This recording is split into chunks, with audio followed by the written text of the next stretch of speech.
So I'm calling this a seminar as opposed to a lecture. By definition, the difference between a seminar and a lecture is more that somebody is here and there's a syllabus you're trying to complete, and there is a rigid, more format system, and there's also no talking and talking. Obviously, this is not what I'm trying to do at all. It's a seminar in the sense it's no problem with a give and take. And the Shaitzach, there's some sort of system, order, method we're trying to get through, otherwise it'll be just a random discussion. But that is basically how I'm setting it up. And the introduction, I guess I'm calling is how do we find, today we don't want to get through today, is how do we find Chassidus without reducing Chassidus to an abstraction, right, from a theoretical to a theory, right, or a philosophical, a psychological, or any of these words. Obviously we'll expand on each definition topic and why I believe it should not be learned that way. Okay, so the subject matter is what? Chassidus. Right? So, we say Chassidus, referring to what we will term, obviously, emzei Chassidus, true Chassidus, real Chassidus, right? So, using these words in of itself obviously connotes that the fact I could use that word and say, this is emzei Chassidus, what is true Chassidus, what we say is that everybody understands the concept that it's possible Chassidus to not be true, yet still have some shaykhs to Chassidus. Or as a Rebbe, like the Kant said, that the shachitoy sabesh, we don't have it today, whatever that means, the shnayayah, that's not really the point now. I'm saying the concept that there's Chassidus, and then there's true Chassidus, the essence of Chassidus, right? So I think we should take Chassidus and file it down. We could take 4 concepts, 4 ideas of what Chassidus, when we discuss Chassidus, what we mean by Chassidus. We say the historical origin of Chassidus, and the Baal Shem Tov, the Miyasid, or at least, definitely in retrospect, the Miyasid, right? I get into all the scholar clerks and Yalna and Commission Gaya, because everybody said that the historical concept of Chassidus referring to the Shem Tov, the Magid, with the Jungian Pasha, so he was the Malamukim from the Shem Tov, whether, again, that's basically the historical question of Chassidus. Then there's essential, the Mehis Chassidus. What is Chassidus? That's Pashas what we're trying to discuss, but again, we'll elaborate on that part in a minute, why it's not simple as that. And there's normative Chassidus, which is basically how it is practiced in the senses. The ideal, well, it should be practiced. What is ideal Chassidus would be, in other words, right? Every single concept has something which the way it is and the way it should be ideally. If you abstract everything, this is how it should be. That we call a normative Chassidus, and then we have the concept of the phenomenological Chassidus. Now, phenomenology as a subject really means so the source of it, or at least who is really known for it, very much by Husserl or Heidegger. The basic idea of phenomenology is more the feeling, the experience of the experiential concept. It's not existentialism, although it is closely tied to it. And again, all these things, we don't want to get into the nitty gritty right now, because Tish what I'm trying to say is that you could split Chassidus into multiple different facets. Right? You could do it as a historical concept, you could say this, what the Mahus, how it should be ideally, and then how it is to experience Chassidus. Now, each and every single one of these things has a separate facet. The question is, do they all form a cohesive whole? Are they all separate studies, separate concepts, separate ideas? Now, we'll leave that question aside for a minute, because ultimately, by saying that we're saying true Chassidus, then we have to sort of question, are we asking in each and every single one of these, we're trying to find out what is the true form of any of these 4 forms, or which of these 4 forms is true Chassidus? Obviously the answer will be very different, because it changes how our whole understanding of what Chassidus is. If I'm going to say that the true form of Chassidus will be normative Chassidus, ideal concept of Chassidus, and that sort of means I could abstract and take away the whole historical concept of it, the whole phenomenological concept of it. Again, after we have to define the parameters of what each thing means, but just the concept. The means to say is that our whole idea of Chassidus is very different than if I say that Chassidus is a conglomerate of all these 4 aspects, and the true Chassidus will be if we put them all together in the true form, again, obviously whatever that means. So all I'm trying to bring it over here is, when somebody says, Gamlein Chassidus, it's not a simple thing as we're going to open up a cipher and we're simply going to go learn Chassidus, because we have to define what exactly do we even mean by Chassidus. What exactly is Chassidus? And assuming we could actually know what it actually is. Right? So, Pashtus, for me to go through historical, as in, that means says I'm trying to explain the true Chassidus in the senses, meaning generally speaking, whenever I'm speaking in general, right? But if I would go a regular person and say, what is real Chassidus? They're going to view it in more in the social historical and how it evolved into the form we have it today. Which means to say is they're viewing it the practice of Chassidus, because today would definitely, even if you want to go say this tish, this Chassidus, whatever it is, ultimately it is very much tied into the practice of Chassidus. So is this really correct? Is this not correct? There's a very interesting, so I'm sure many might have heard of Carl Jung. Who's Carl Jung? He was from depth psychology. He was a psychologist. He flourished in the early 1900s to the mid 1900s.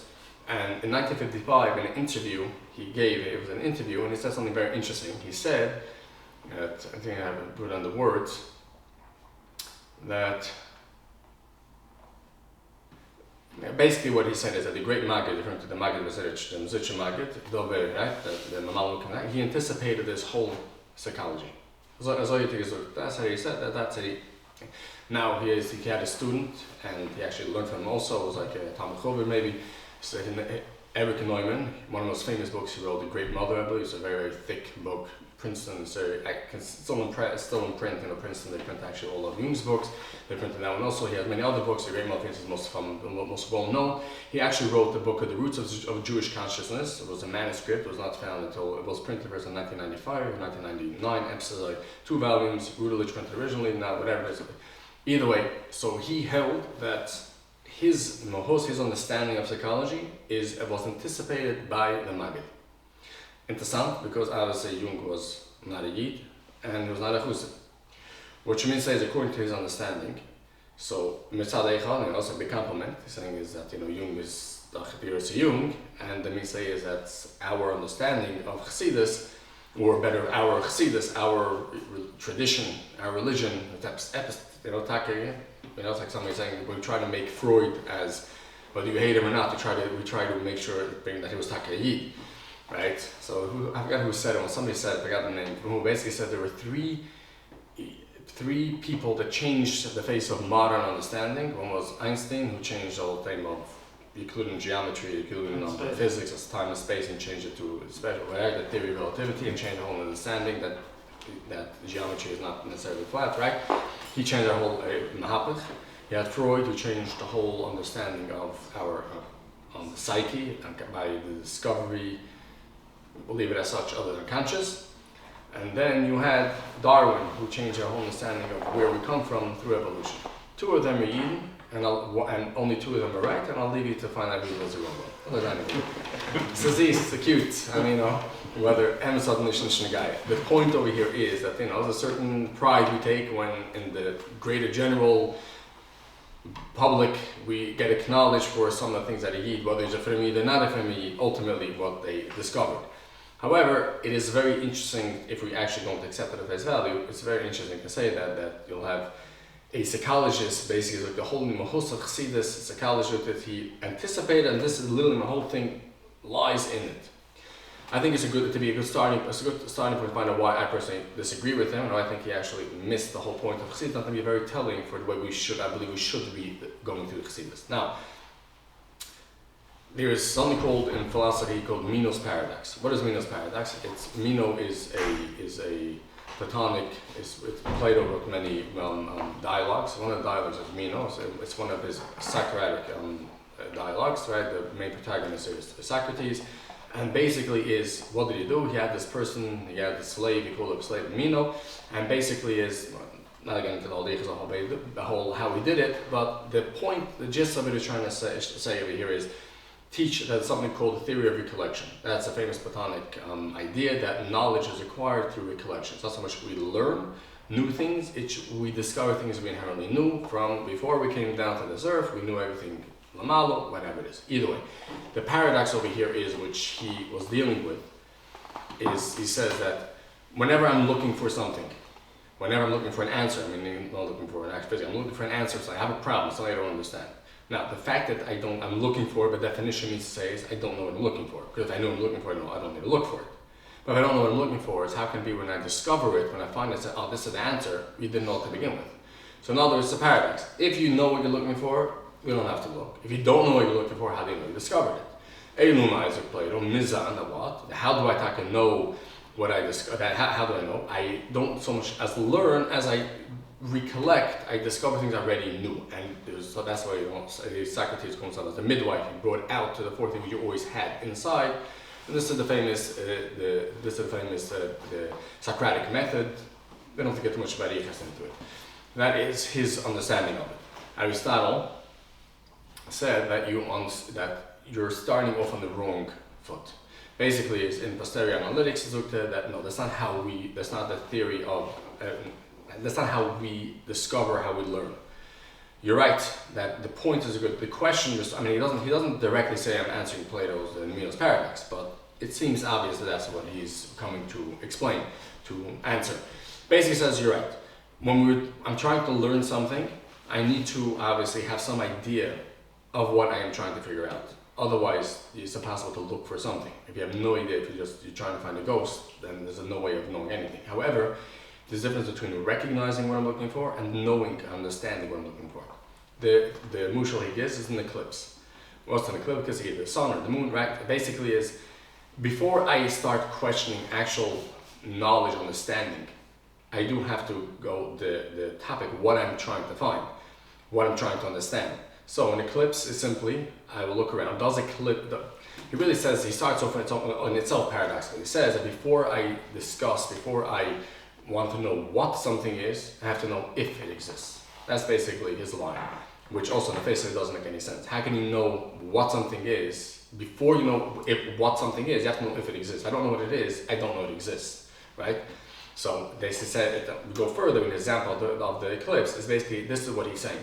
We'll have to look, yes, what am I trying to find out? I have to have a basic idea, I have to recognize what I'm looking for. Eclipse is something, the sun or the moon, it gets covered by some form, something, and then now, once I know that it exists outside the world, empirically I know it exists, I can try to discover what is it, what is the essence, what's its most. So the way of going about it is I have to recognize what I'm looking at, what I'm looking for, what I'm looking to answer. Once I understand that, I can go to understand, try to figure out what exactly the essence is, what the definition of it is, which the definition we'll get to soon is more than simply a definition of words. Definition has to be something which explains its essence, explains why it must be so. But let's go into a more sociological type of understanding, type of a topic. Let's say a party.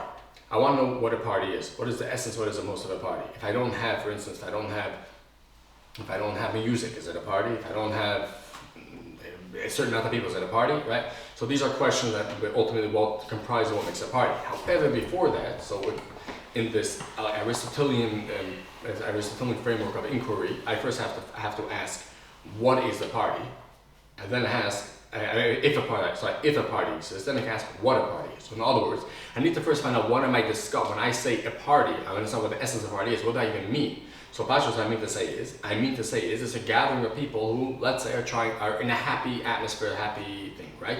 Which is why I know I'm not trying to find out, is a court case, is a court of law a party? Because it does not fit into what I'm trying to discover. Now, it doesn't mean because I know the definition, or not like the definition, I know what I'm looking for, I know that if it exists, that I know the essence, the most of what it is. Of course not. But I do have narrowed down vaguely that things that I know exist and what they mean.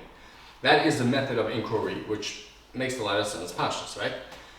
So now we have two modes of inquiry. You have the Platonic mode of inquiry and you have the Aristotelian mode of inquiry. And this is a big enough comment of what I mean. So according to the Platonic theory, the Platonic mode of inquiry, I will be first inquiring. I don't come necessarily with an idea of what the general idea over here is. What I'm trying to find out at the start is what exactly is the mahus, what exactly am I looking at, what am I trying to figure out, what am I seeing?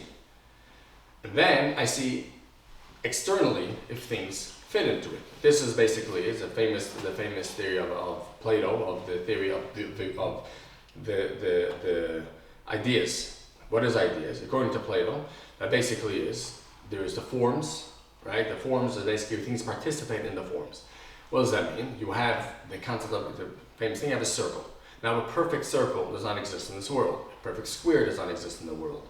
There's always some, if you look at a microscope, but there's always going to be, zoom into, always being some imperfection. That is because in this Gashmizik world, the things that are, nothing can be perfect. Now, but then how is it a circle, right? The problem according to Plato we have to deal with, if there's no such thing as a perfect circle, then what makes it a circle? So that's where we have to come to the thing of the participation, the participation in the idea, the form, the concept of circle. And therefore, so in other words, in the heavens there is a concept where exactly where, he's not always clear, he's always the early Plato, middle Plato, late Plato, exactly, is also the clicks and exactly which dialogue was the beginning, which was the middle, the end, but this is all not, the guy we're not really here to study Plato, we're trying to understand the way, a method of approaching things. So what it says in the guy is, this seems clear, that there was somewhere in some world, some heavenly sphere, whatever it is, that there's the forms of Philo of Alexandria, for instance. He's the one that not keep let's get focused. So basically, it's in the world somewhere it is, whether it's in God's mind, whether it's external to God. These are all talking things in the Gaia, because especially from morality, the fact. But what is in the Gaia is that the ideas, the forms, which exist in some heavenly sphere, those are the perfection, those are perfect, and the world, in as much as it partakes of the form, that's how good, that's how perfect it is. And the whole ideal then of knowledge then will be to get to the perfection, to transcend from the physical world to the metaphysical, to the actual form and no actual knowledge. And through that, then you could have unity with the soul. That's another different question over here, which actually would be in the guy later on, but now it's not in the guy. That is the Platonic way of understanding epistemology, of going from the unperfect to the ideal, but ultimately what we know, what we're trying to think is the perfect ideals. The Aristotelian way is very much more practical, more empirical, and more typical Aristotle. What? That no. We're starting off, we don't start, there's no such thing as ideals that exist outside of the world, outside of the universe, some metaphysical ideals. And this basically is, we're starting off with concepts, and then we try to understand what the concepts are. Let me say is, when I understand the essence of something for Plato, I'm understanding its essence as it is, mufshat menagashmi, mufshat, in the world, in the metaphysical, in the world above. That's where the essence, the ideal forms, the true forms, that's where the essence of something is. Where Aristotle, it doesn't exist over there. This is not the question of nominalism or realism, although it's tied to it, it's a separate discussion. And ultimately, the essence is something I extrapolate, or rather, it's more I'm using to explain the phenomenon that I see. I have the world, I see a party, I have a basic idea what I'm referring to, a party of people gathering, thing, and now I can try to find out what exactly forms the essence. And once I understand what the essence is, I come to the idea what the essence is, then I can tell you which phenomena is essential to the essence, which phenomena is external, extraneous to it, and which is completely, if you change that, will it change the wholeness? Two different approaches, very different approaches, and it has big ramifications of how we understand anything, especially Hasidus, and where Jung comes in. Fine. Now, we'll take one more example, which is more concrete, not sociological yet, before we get to Chassidus and bring it back to what we started with. Let's go court, for instance, right? So I'm going to ask, what is a court? So according to Plato, is basically, I'm trying to understand the essence of the court as a perfect court, as a perfect court is in truth, in essence. I'm taking it and trying to work without the concrete object, and how well does it actually form, how long does it actually conform to the court as it is in perfection. Now, that is why you understand also Plato needed the theory of recollection, because ultimately I am not using some external, I'm not using something to explain the concrete phenomena, I'm using something external, and I'm going to explain the concrete phenomena through the external. So without the theory of recollection, I'm not saying that ultimately I know what the essence of everything is, the whole thing wouldn't make any sense. Aristotle says, no, we have a court as a place where we're going to go and rule, kach v'kach. Now, that is what I'm trying to find out. So once I know what it is, I know that if the thing actually exists, now, what makes it a court, what makes it not a court? So now, I could finally then find out, I could make a theory at least, that a court needs to have a judge, a court needs to have a plaintiff, it needs to have a prosecutor, otherwise it can't function as a court at all. These are the essential attributes, essential things of a court. What is not essential to it, what is more accidental to it, then would be the fact that the place the judge sits is mahogany. It's nish. If there be regular wood, there wouldn't be any court, anything then, we can say it's still a court. Right? So in other words, for Aristotle, it's very simple that we are explaining the phenomena that we see. The Platonic way of mode, it flips it on the thing that we're trying to explain the essence. We're trying to see how all this conforms with the true essence of what something is. The true essence is not something which we're imposing, the true essence is really what something we're imposing on the physical objects, concrete objects, as opposed to Aristotle is just the opposite. We have the concrete object, we're trying to understand this essential attribute, essentially what makes it. When it comes to sociology, which is anything that would obviously guide to people to practice, then it becomes even a starker and more important understanding. Let's go and explain the basic tenets of Jungian psychology. Obviously, we're not trying to go give a lecture now on Jung. It's not Nagaya, but the point that it is Nagaya to it, so we can explain why his understanding of Hasidism was faulty, and why it is important as an introduction to understand before we start learning is we give the basic overview of Jung. According to Jung, there's collective unconscious, the archetypes, what exactly is collective unconscious. So I like to call it, it's a perverted Kantian transcendental categories, which I'm not sure that makes it any clearer. So so I'm going to try to keep it as simple as possible. Is that we're going to go again. This is really a watered down version. This is really not Kant, but it's just a simple way of explaining it. Just for this part is a lot more intuitive to understand. It has a lot more complicated to actual categories and changes the whole concept of cognition and whatever it is. But just the concept over here is space and time. Right? You have the famous thing called space and time, right? Everyone knows it's space, it's time. The question is space and time b'b'riyah. Now, philosophically, the Rambam argues against Galen. Galen holds actually b'riyah. The Rambam says absolutely not. That's a thing coming obviously from Aristotle. But what? It's a priori, exactly. So according to Kant, it is, the question is if the Rambam himself believes it's a priori. The Rambam doesn't say that. But again, according to Kant evolution, definitely is a priori. It's basically a category which we need to make sense of anything as such. It's not something we learn or take out. It's not like Aristotle believe that. But it's a priori category that it seems to be more intuitive.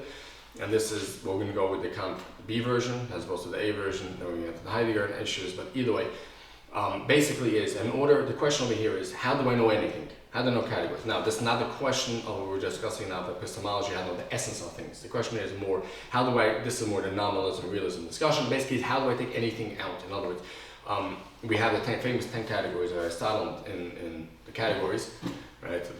In the organ, that was the first, basically is a quick historical overview. Aristotle, the books that we have now on Aristotle seem to be his lecture notes. Cato writes that Aristotle wrote really, really nice, beautiful, the nicest, the most best writer. Cato himself, he was not Cato, sorry, Seneca. Seneca. Right there, Aristotle had the best, beautiful writing, beautiful in his prose and everything. The way we have Aristotle now, it's really not nice, it's really not legible, certain things are really legible. It is really not, so obviously it's not what he's referring to. So it seems to be a consensus among scholars, what we have now Aristotle is his lecture notes. He gave lectures, and before he wrote, he had basically his notations, so therefore his bekitze, and not necessarily even too much in order. And Bechlal, we didn't even have it until around 08, like in the 1st century, because after Plato died and Aristotle sort of took over, and I wasn't in the academy, whatever it is, but ultimately Aristotle took over, and as soon as Aristotle died, his whole philosophy was Weggemacht, and it came then, well, we had the different Stoics, you have the academy, the middle academy, the Neoplatonists, whatever. Basically, Aristotle did not really get the thing that was known as Aristotle, or the Rosh philosophy, or even the Arabics. So that's really they're the ones who revived them, the Arab philosophers, Mackinnon onwards, which is around 800 AD. It was a long process that we had. It was found literally one copy of Aristotle. We almost lost it for eternity. One copy in some basement, whatever it was. We had to know from who it was. They restored it, whatever it is. Either way, that is the Aristotle that we have. That is basically the Aristotle that we have. Now, maybe we forgot the train of what was I trying to say?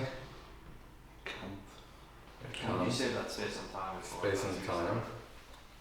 You started specifying the 10 categories. So now, so basically let me say the organ.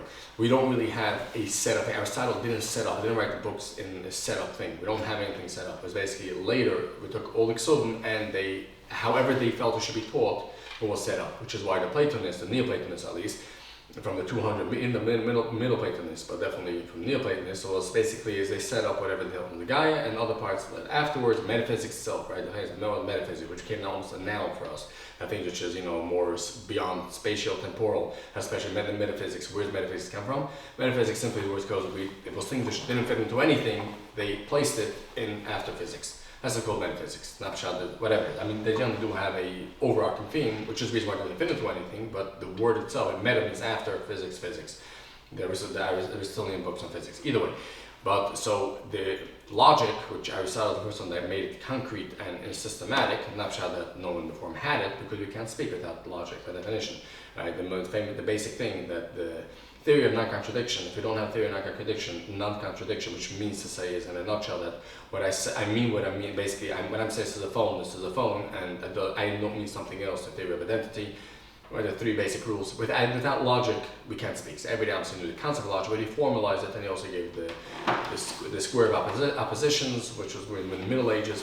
Either way, to make a long story short, what says Nagai is that that they took 8 of his books and they made it to the organ, which is basically an organon, whatever it is, which the logical treatise, and that's basically the initiation into philosophy, because you basically have to think how to put things into separate categories, I think, and the first part of that book is the categories, which there basically Aristotle says, and whenever we have anything, we separate it into 10 basic categories. You can't add 2 other ones, but it's the 10 categories, right? The first one being an essence, what it is a primary essence, secondary essence, and then there's then there'll be let's say how the quantity is one of the categories. These are accidents, not in the essence, whatever it's. Either way, so basically is the categories of the essence. These are things which I use to categorize things, the phenomena that I see. These are not stuff in of itself. These are stuff which I use to categorize. The question is, do they actually exist, or are they things which I just extrapolate out of the thing? So now when it comes to time and space, in the Kantian sense, and we say it's not something which I can extrapolate from things that I see outside the world. These are things which must exist a priori in the mind for us to help us, for us to able to even have any experience whatsoever. So it's not space, it's not something which I see a bunch of things and therefore I take out the concept of space. If I didn't have the idea of space, I wouldn't be able to see anything to begin with. I wouldn't be able to make sense of anything. Then the concept of time, I wouldn't be able to actually even have any sensation, any experience without time. What? There's no movement. And therefore, it's not something about movement, I wouldn't be able to see the concept of movement, right? I mean, it's a movement, moving is the point, that's really the whole point. The thing is, it's not pshat is, that's really idealism. The pshat is that whatever I see is existing, that I am the one making the existence. The whole point Kant is trying to say, that's the whole time, and in the Prolegomena, has come to, clearly wrote that it's not pshat is I am making reality as such. No, reality exists, the being, things in of itself exist. What I'm doing here is for me to make sense, for me to have any concept, any existence. So if I didn't have the concept of time, I wouldn't have the concept of movement. Not that movement exists, I wouldn't have the concept of movement, because then all I'm seeing is a bunch of stills and the concept of here at all. And with this, he answers obviously Hume's question of causality. But again, that's not the guy. The point I am trying to bring out is that in this way of thinking, it was very similar. It's just a completely different phenomenon, but it's similar to what Jung was trying to do. Jung is more in the psychological way. He's saying over here is, in other words, it's not empirical. Basically, is how I structure reality. Basically, I have these concepts, the collective unconscious. I have these archetypes. Let's say one of them, the wise old man, the mother. These are archetypes which we find coming across all of human experience, from the ancients until today.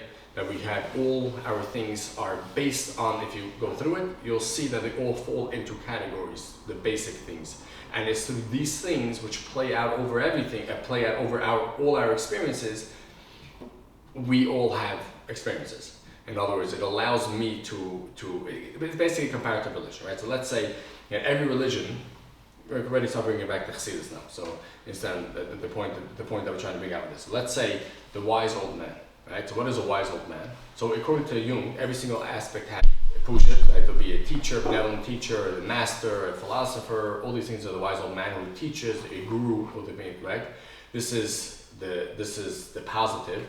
The negative will obviously be people that would do the same thing just on the opposite, right? So the mother, for instance, the archetype of the mother is the one which is nourishing, the one that is a stability to a certain extent. That's precisely is when it does not, let's say, does not allow the person to step out of his own comfort thing. That's when the archetype of the mother is in the negative form. But all these things which you already see, the truth is, yes, you could theoretically see them all over, manifested in every single religion and every single form of life. Which is why for Jungian truth, religion is simply a externalized type of living which ultimately everybody really has, right? So for him, for instance, the better the religion would go towards a positive archetype, as he believes it to be, the more true that religion would be. For instance, he held in the Christianity, the Gnostic form of Christianity is more true than any of the Catholics or the Protestants. Not getting too much into why, the basic detail here would be precisely because the Catholics, let's say, they concretized, they made the concept of the wise old man, which is through authority and all these things, they made it into a petrified form and does not allow the person to actually get into a self, into a unity of the psyche. It basically flipped what was supposed to be into the other thing. Gnosticism, which was more aware of the two aspects of the good and the bad, is more akin to the true human nature, and basically is whatever. That's the basic theory of Jungian religion and Jungian psychology. Now, if we're going to go and bring this into the discussion we just had in regard to Aristotle and Plato and epistemology and how the correct way of going about knowing things, it'll seem quite obvious. Now again, obviously this is slightly caricature. It's not exactly, Jung does not write that he's going with the Platonic concept and the detractors from Jung that they believe the whole idea is wrong. But I think it just highlights the two ways of approaching knowledge differently, and as we'll try to bring out soon, why it makes a very, very big difference. Now, so the Jungian form of understanding seems to be very in line with the Platonic understanding. Why? Because what Jungian is saying over here is, how do we start? We start with the archetype. In other words, I have the archetypes in me, this is how my psyche is set up, and this is how I see the world at large. So, in Hasidus, this will be that I see that, let's say the Rebbe is a wise old man. Chassidus, by definition, seems to need to have a Rebbe, right? So what is a Rebbe? A Rebbe is, we'll go the archetype of the wise old man. Now obviously it can be good and bad, as every single archetype, but I have an archetype in me called the wise old man. That is the archetype. The Rebbe is a manifestation of this archetype. And the manifestation, then, if it manifests itself correctly in a good way, well, that is a good manifestation of the archetype. If it does, let's say, in what the Catholics did to the wise old man concept, which will be the priest, the bishop, the pope, and made it to authority, well, in that case, that is a bad manifestation of the wise old man. Now, this is why Jung opened the way very much to comparative religion. And from Marcy Eliot and all these things, that basically is the whole idea, the whole concept of revealed religion. It can seem very, the first time you read it, you seem, there's a lot of tleichim, and it's very true. And also that basically it changes your whole idea of religion, if you actually believe in that. Why? Because according to this, all it really is, these are all simply manifestations of the archetypes which we have. That's how we make sense of our psyche, of our feelings, of our lived experiences. How do I make sense of it? Through these archetypes. And according to West tradition, I am simply manifestation. And in truth, go to any other manifestation if you want, as long as the question is which one will be better for you, actually does it better. But they're all the same. That is comparative religion. Right? Let's go, for instance, the Vikis. How am I going to understand the Vikis, which is obviously a key point in Chassidus, arguably in Kabbalah, but Chassidus. So the Vikis would be the archetype of integration with the self. That is the archetype. Now it's a manifestation in Chassidus of the integration with the self, which is basically working with the shadow, whatever it is. We don't have to get too into it. I think we're getting the point that according to Jung, basically I have the archetypes. I have the phenomena, the outside external experiences, which I go and view as a manifestation of what the thing is, and that is really what I have knowledge. That's what the essence over here is. What? Similar to Plato. It's basically same as Plato, but Plato I have it. Plato, the knowledge over here, it's So Plato would be is the external knowledge of empirical concepts, which I can hear is a psyche. Right, But the point of it here is I'm using external categories. Right. I'm using external categories to make sense of the lived experience, as opposed to which other way would be is Aristotle, which is opposite. I'm looking. Let me take a look at the lived experience, and now let me see if I can find what the essence over here is. Right. So now we're going to take tish. Right, tish is there always was the concept of a tish. That seems to be clear. The question is exactly what we have today with the potentials. Obviously not, but the concept of a tish is that actually we actually have to discuss then how exactly is still the same or not. But we'll leave that alone for a second. So a tish, right? So how would Jung approach a tish? Right. So according to Jung, it would be the archetype of the sacred meal. Right. Yashar also had the Last Supper. What is that? That's an archetype of the sacred meal. I mean, why was the Last Supper important in part of the whole story of the gospel? It's important because of what it does, how it sets things up with a sacred meal. Now again, we're not going to Jung now, Jung the archetypes. I don't want to get into what exactly that means, Batsim, according to his understanding of the psyche. But again, because for Jung, the whole thing, the fact that if the whole story of the gospel that it happened, it makes no difference. The point of it here is telling you it's a storytelling of the true way of the psyche. You could basically read it as a story who's telling you how you live your life, how you should understand it. Which is why you find the concept that the Last Supper had to be for a reason. Again, the Hasidism is irrelevant. The Last Supper, what tish is a manifestation of the sacred meal. Again, what the sacred meal is, the point of it here is he's saying over here is these are all things which you find all religions come to across the same thing. They all have these concepts. And that is basically how. But Aristotle, we're going to start completely different. What is a tish? Not say is which archetype does it fit. No, I don't know if that's right. What is a tish? A tish is a place where you have a Rebbe is eating, he gives a shine. There's people that certain people could be close to him, certain people further away from him. Do they sing? Do they not sing? Which songs do they sing? Is the Torah? Rebbe's a Torah, Rebbe's not say Torah. All these things are different experiences. Now, once I tell you the if, does it exist? A tish exists. So I can find out what is the essence of it. In other words, why these songs? Why do you say Torah? Why do you not say Torah? And once to try to find a theory which encapsulates everything, I can tell you what the essence of a tish over here is. It's a whole different way of approaching it.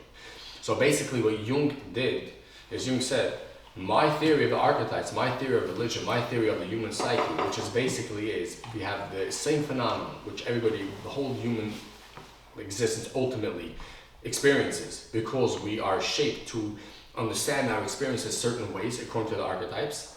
So the best way of integration with the shadow of the self becoming a Uda Mashulayim is what the Maggid understood in his opening up, his making up, his formulation of Chassidus and its archetypes. So how many archetypes there are, or there's just he does. Well, he has one of his books. One of the human and the symbolism is like a whole list of his archetypes.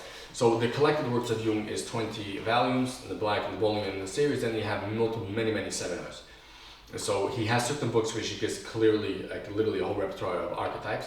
But that's also a big question. You have every single, and according to Jung, is every single thing is archetypes. There's archetype of marriage. There's archetype of anger. It's basically, to a certain extent, the same question you had in Plato that they're trying to deal with. There's Plato has an archetype. How many forms are there? What? How many forms are there? Yes, I'm not for archetypes. How many forms? So where does he get his archetypes from? So he comes back. Well, that's the thing. You're correct. And to get an archetype, you have to see human experience. I mean, the phenomenon, because they can't. But even in empiricists, because even in empiricists, right? There's two ways of how I acquire knowledge. So that's it, right? An empiricist or a realist. In other words, I say that that a person is a tabula rasa. When a person is born, he has no knowledge, doesn't know anything, and simply he goes out in the world, he experiences things, and from there he finds out data, facts, things, whatever it is. Or do you say Descartes that no, that person is realism, that we actually certain things are innate, the concept of innate concepts. Now, exactly, what is that connected to Open guy? Point to the true method, exactly how we know, big application, but look at how exactly we know experience in general. Right? So now, this is not the continuing question. The whole step, how do am I a realist? Do I say that I have innate ideas, innate concepts? Or am I a parasite? I know nothing, I just learn everything from the external world, right? Now, even an innatist, meaning somebody that has innate ideas, has to agree that I have to go out to the world to know something. If you have a child who's blind and stayed in one place or whatever their whole life, he's not going to know anything. There's no question he has to know it. And the question over here is the kalulim, the concepts, is something which I take out, which I sort of make up to make sense, or something which is ultimately innate, which I say is woken up when you experience it. That would be more the question I pose. So there's no question that you need to be outside in the world, you need to experience, and you need to have these concepts. Even going to I mean, Jung himself, we only got it through studies. I mean, look in the Red Book, is actually see how she really sort of came to the idea with his famous break with Freud, and why he broke over Freud and why he's wrong. But a separate question is ultimately it's precisely because he got older, he thought he became, got more knowledge, and therefore was able to break off and come up with a whole different theory, which in other words Freud was wrong. There's no question he has to have external experiences. However, ultimately the question over here is that these things which actually exist in the mind is ordered, that's why I like to compare it to Kant and that concept. The mind is ordered. We are born into having, that's what's called the collective unconscious. It's basically all human beings have this. And exactly how we know it? I know, it's the guy. I mean, exactly where we got it from. The same way realists will ask you, how do we get the concept of cause, how do the concept of the categories of it? It doesn't make sense. I'm born like that as a human. The definition of being a human means I have these categories, I have these things in the cylinder, and that's how I organize the world at large, my psychic experiences. So yes, obviously you have to be out in the world to discover them, but it's more a discovery, same way you have 2 plus 2, no one's gonna tell you invent, you don't invent 2 plus 2, right? Now again, obviously the numbers actually exist. The point to be here is you don't make up the numbers, you don't make up the concept 2 plus 2 is 4, which is why if you tell me 2 plus 2 is 5, you're wrong objectively, because no one is possible. The way we are set up to believe 2 plus 2 is 4. Doesn't mean that you know 2 plus 2 is 4 before you have the concept of number, before you go you see objects, of course not. There's something which is innate, real, you're a realist, as opposed to an empiricist holds everything is really taken out of the concept, right? Mathematics and goof, it's a famous study, Kant does a big book, he had a priori, a posteriori, whatever. Either way, getting back to, so the guide to this point over here is according to Jung, basically is the concept of tish is a sacred meal. It's something which is a manifestation of an archetype, and that's basically what it is. But if we're going to approach it all the way, we're going to approach it and say that here's, let's look, what are we discussing? We're discussing a tish. A tish has a unique form it takes. It takes the concept that there's songs, some have songs, some don't have songs, some toilet, some don't say toilet. So who can say they give shine and not give shine? All these are a certain form, a certain thing that I see, a phenomenon that I see. Now, once I have that, I can try to formulate some form of essence, what makes them hus, and then I can try to tell you what taken in the guy or this guy. The Rebbe doesn't give kegels, it's still a tish, whatever, doesn't make a difference. But the form, the concept of shine is an integral part of tish or not. So it's not then a concept of a sacred meal. It has nothing to do with it. The Last Supper of Yashka had and the tish has no shaykhs. It's not a common thing of a sacred thing. It's not a manifestation of the sacred meal. It is a complete different form of phenomenon of experience, which you can try to find out what taka this experience is. What is the mahus? What is the underlying concept of this experience? But it's not some common form which everybody has. So Jung understood Chassidus, where he understood the human psyche in general. We have archetypes, and the manifestation of Chassidus, where the Maggid understood it, is a perfect system, if done correctly, a perfect system for a person to integrate his psychic unity, make a unity with himself. And that's the whole point of Eric Neumann, the root of Jewish consciousness, whatever it is. We go and the second volume is not Chassidus, is precisely to explain all the archetypes and basically the rule. But what it does over here is it completely disregards the actual social phenomena, actual social manifestations of the Chassidus, the uniqueness of this compared to other places, because it's Nishnagaya. However, if we're going to go the correct way of viewing it and say, no, you cannot separate the concept of the experience of the singing, the experience of the saying Toida or Shani from the experience of Tish, from the Misay, it's a whole different understanding of Chassidus, a whole different understanding of Tish. It's not the same Tish, it's a whole different understanding. Right? So let's clarify one other aspect. What is the difference between philosophy and the study of Chassidus? Now, I don't know what we're saying over here is, now what will be the philosophy of Chassidus, as opposed to what we're discussing right now. So now, the philosophy of Chassidus would be different than the Jungian concept per se, because we're not trying to find archetypes, but we're trying to find over here is what exactly these things mean, right? However, the most important thing over here is that I first need to understand what exactly is the phenomenon we're trying to understand. as the mushal the tish, right? The Rebbe, people stand who stands close, who stands further. Is there a song and again, whatever it is. Philosophers don't try to understand why does the Rebbe have to be the central figure? Why is the Rebbe necessary for this? Right? Why is that in the tish by definition needs to have a Rebbe? Right? Why the food matter? Why the song matter? That's the question that philosophers are going to ask. However, philosophy in of itself, without understanding, without approaching the phenomena as such, is completely completely missing the whole point. We're completely missing what Chassidus is. It's simply taking a bunch of abstract concepts and trying to understand what exactly is the Rebbe, not in this context of what it really is. So in other words, when we come to approach Chassidus, the study of Chassidus, what we have to really approach is not some abstract philosophical concept of what is Chassidus. That's not the philosophy of Chassidus. What does it mean to any of these categories? What is the category of a Rebbe? In order to be a leader, what does it need to have? These things. Or the Jungian concept of what is the wise old man? No. We first have to discover what it means to live, the lived experience, the phenomenology, the lived experience of a Rebbe. Once we have the phenomenology of Chassidus, once we have the phenomenology of what it means to actually live through Chassidus, or at least the basic idea, the if, then we can understand the what, the essence. And then we can find out if we have true Chassidus or if we have a watered down. So you're basically starting the opposite way. And you say, instead of starting with the idea of Chassidus, going to the phenomenology of Chassidus, you're starting with phenomenology and going back to understand the what. Because if we're going to start with the what, meaning with the theory of Chassidus, we're sort of missing the whole lived experience of Chassidus, and that's not Chassidus. Chassidus is as a person who lives, it's a zana chused. Right, as the Kotzke said, what is to try and explain what is between a chused and a litva? But the chused, misnaged, yes, yeah, sorry. Right, no, that's true, it's a misnaged. So the chused, to more from a chef, a chused is afraid of Hashem, where it's a misnaged is afraid of the shulchan.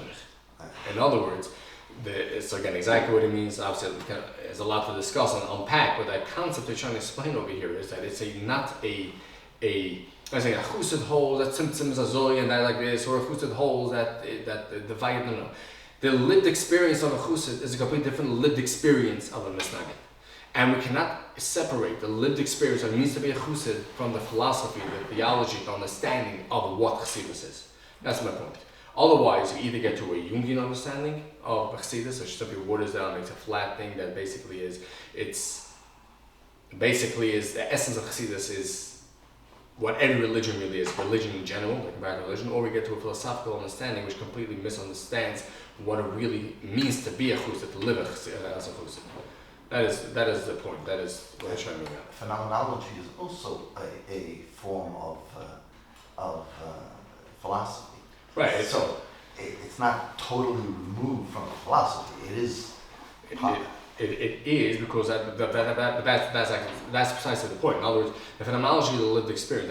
Then we have to understand what it means to live. How do I live? What exactly what does these words mean? Is it more of a description? Phenomenology is more of a description than a philosophical understanding. So there's, I forgot who was it said it. I think it was maybe Sartre. Basically, that said, I forgot who was told that. Basically, let me explain to you what phenomenology is. That if a philosopher is in a pub, right? It was a French. Was in a pub, whatever it is, in a coffee shop, a tea shop, whatever it was, basically is, and he can't philosophize. He doesn't have his books, doesn't have them discussed. A phenomenologist just simply sees the cup, and he can simply philosophize. What does it mean to experience a cup? What does it mean to experience the thing? So yes, that is the essence of what here is, but everything could be asked. See, philosophy is a general name of trying to understand, dig down to what exactly we mean, to nail down the categories. However, by doing that, we completely leave out the concept that ultimately we're trying to understand what it means as a human to live through these categories. Not some abstract concept of the stark, white, sterile walls of of an unlived phenomenon. That is really the many times read any of these books that are discussing. That's why ultimately I can never fully understand a Christian because I don't live as a Christian. So I can never really put myself into the shoe to understand where they're coming from. I could try to understand, I can try to understand why their hermeneutics are different, but ultimately it's something which I can't. But according to Jung, according to philosophy, no, of course you can. It's an abstract concept. If you're a human, you can think and then you can understand it. It's only when we don't acknowledge a concept that humans are alive and have experiences and phenomenological experiences. And here, that don't mean phenomenological experiences in the sense that in the philosophy of phenomenology, Husserl or Sartre, but Sartre actually took it a step. Okay, this is to all field. The point is precisely, I don't mean it as a philosophy of phenomenology. You could understand. If you believe in phenomenology as a philosophy, as a way of living, then we can ask philosophically, what does it mean? What's ramifications? Is it true? Whatever. But first I have to discover what does it mean to live as so and so. If we're going to do sociological discussions, I need to know what it means to live as such and such. And then we have discussion of why, what the exact definitions of essence. Are you arguing that no one can critique, and I don't mean criticize, critique Yiddishkeit if they're not in it? I understand phenomenology. The lived experience. But not the actual thing. In other words, if you hold that religion is irrational as such, which is a separate discussion, then I can critique it on a rational basis. I cannot critique any religion on the felt experience. Otherwise, you're fake. You don't feel it. I can't tell you. People, by doing that, we're trying to separate. We're trying to make actually that human beings, not something that human beings are rational. We were trying to completely make the rational, the subjective experience of a human subservient to the rational aspect of the person, as if that is ultimately what we are.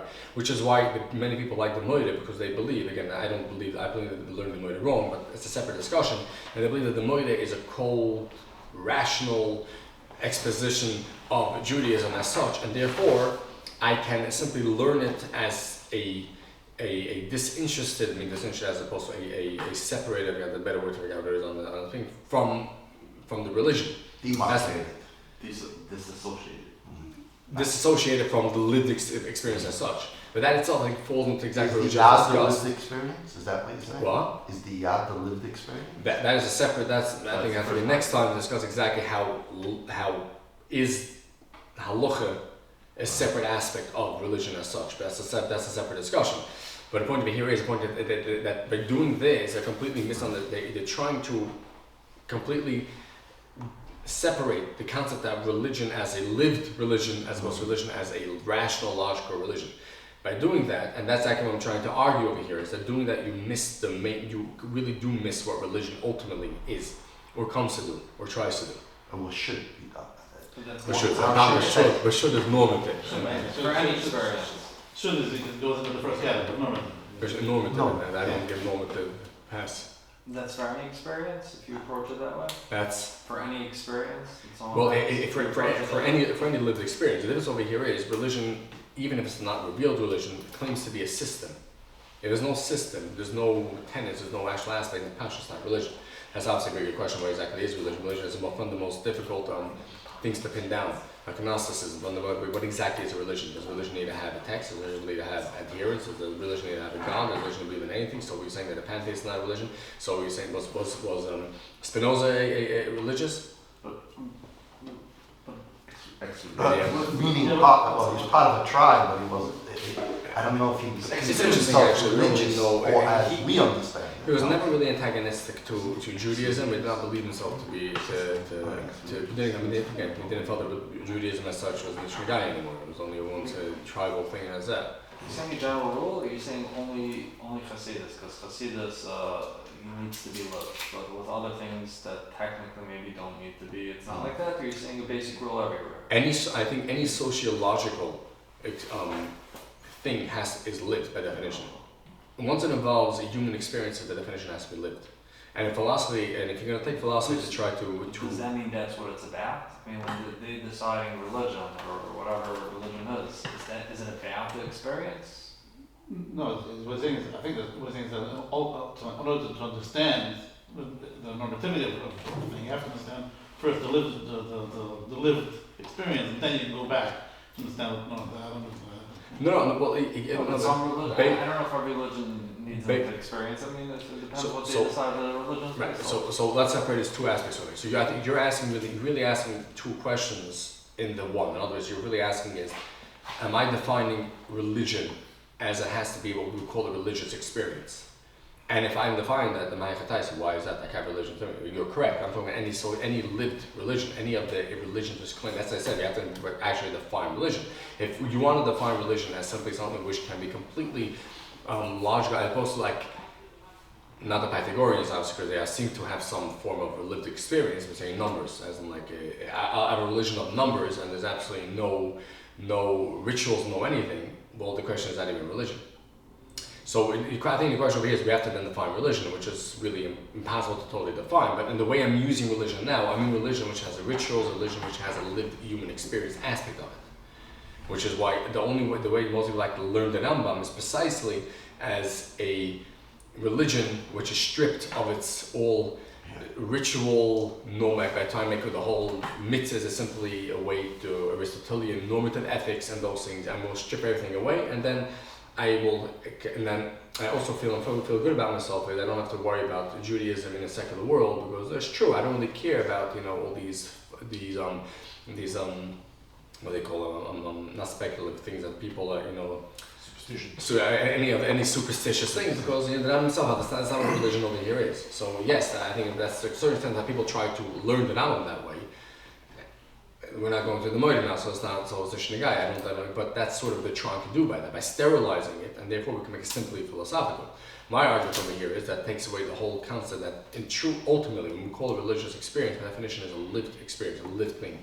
Now once it's lived, then the rituals take on a whole different meaning. A ritual is something which facilitates the lived experience. So therefore we have to then understand not just what does God mean in this religion? No, what does it mean to relate to God? What does Avodas Hashem technically then mean? It's a whole different understanding, it's a whole different way of approaching religion. The phenomenon of religion.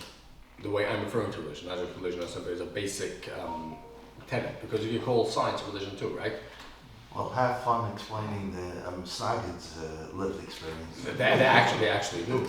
They do, I know. So the whole point of bringing in the discussion of Jung was to say that according to his perspective, there's no real way to understand The differences. You can't understand the differences of religion. In other words, so if according to what I'm trying, the thesis that I'm positing over here is that the different rituals, the different ways things are experienced is because the experience is different as such, then the Jungian understanding of religion and the Hasidism in general is faulty at its core. Right, so I'm saying, so basically that's why you mentioned his statement that Right, the that Rebbe figured out because he had to know what he was talking about. Completely not, Right, because, right. but had to with his greater understanding of religion as such either. So for him, Christianity had the same concept. He just held that Christianity became fossilized into different aspects. While that Chassidus had the lived core, the lived experience, and therefore was made more closer to the modern understanding, to the correct understanding of religion. But his whole understanding of religion, which is not to sterilize it as the more strict rational thing is. However, it is completely it completely doesn't take into account the human experience, the rituals, and what exactly it does to the human psyche as such. That's harder to philosophize. That's an that- immediate thing, so he That couldn't is, categorize it. that's precisely what we have to, Right. when approaching Chassidishe text, that's what we have to go do. All right, so That was... Business educated. Every No, religion always. has an experience. I have no idea. I don't know. The the problem. religion. I'm So just again, saying, the like, question- That's the point of it. The point is the experience, or the point is to everything, and they hold Mamela, you have an experience. The point My issue over here is that you're using religion in a very broad term. So I don't really know how to respond. I don't know what you call it. Give me a specific religion, we could discuss it. Because you're using it, for me it seems almost like you're using religion as any single thing which has some systematic exposition, systematic beliefs Christianity, in for that. example, doesn't What do you- I'm just saying part of it is that Christianity. you need to experience it. It's not just- Christianity, especially the early Of course. forms, definitely had a religious experience to it. Of course, that they need to experience. It's not something that they say, I guess. So that is a question really. Does a religion require religious experience or something which is ancillary to it? Well, that's something we'll have to discuss. That's a separate question. And it's a valid question, but the question here is, the asking, is it essential for religion or is it ancillary? Is it an accident to religion? Well, that's the we have to, again, we have to define religion and what it is. And again, same question, Chassidus. Can you talk on, a cold, rational, completely thing, or does a Chassidus have? I didn't say anything.